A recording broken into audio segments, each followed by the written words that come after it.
sini di jalan lurus itu sama di Triklang ya. Tiga titik. Bu, kalau untuk pelajar tetap buat sidang tilang kayak itu juga apa beda? Biasanya ya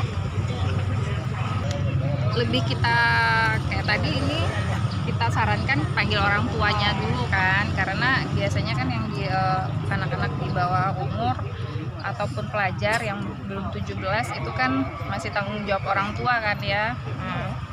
Tapi yang sudah 17 ke atas tetap dia ikut sidang Tilang.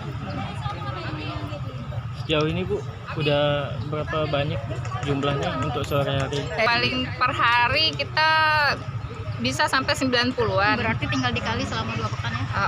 Diperkirakan ya? Iya, diperkirakan itu rata-rata 90-an ya? 90, 80, 90 per hari. Kalau buat pelanggarannya apa aja? Banyak pelanggarannya ya, kasat mata aja nggak pakai helm. Kalau yang mobil ya nggak pakai sabuk. Terus kita lebih surat-surat juga banyak, juga SIM, STNK tidak. Kalau untuk kendaraan truk biasanya pelanggarannya apa? Sama itu STNK sama pajak ya. Kemarin juga bareng juga sama ini dengan Dispenda waktu di simpang segitiga itu. Kalau kelebihan muatan? Sejauh ini kalau untuk di dalam kota belum ada kita nemukan kelebihan muatan, karena kita lebih ke penindakan kasat mata di sini kan di dalam. Bu, kalau buat apa namanya sidang di tempat nih gimana Bu? Hampir tiap hari dilakukan atau gimana? Oh enggak, kita dalam satu bisa paling 2 kali apa 3 kali. Satu minggu? Maksimal, iya. Maksudnya selama operasi gitu, tidak tiap hari. Gabungannya paling 2 kali. Kalau dengan adanya sidang di tempat ini gimana Bu, menurut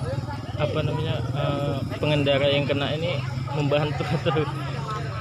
Kalau persepsi, kalau menurut saya ya namanya kena tilang ya pasti masyarakat ya nggak ini kan, tapi bisa tanyakan langsung kepada masyarakatnya kira-kira mereka terbantu atau tidak gitu ya. Kalau terbantu bisa dibilang terbantu karena tidak harus menunggu waktu lama kan untuk melaksanakan sidang, tapi lebih bagus lagi tidak kena tilang.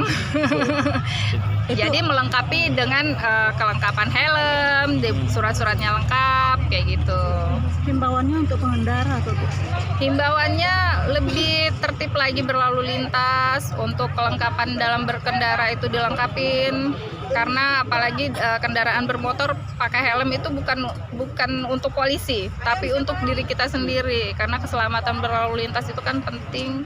Jika terjadi kecelakaan kendaraan bermotor itu kan sangat fatal sekali. Nah, tertib berlalu lintas, patuhi aturan yang ada, rambu yang ada, etika berlalu lintas tetap dijalankan.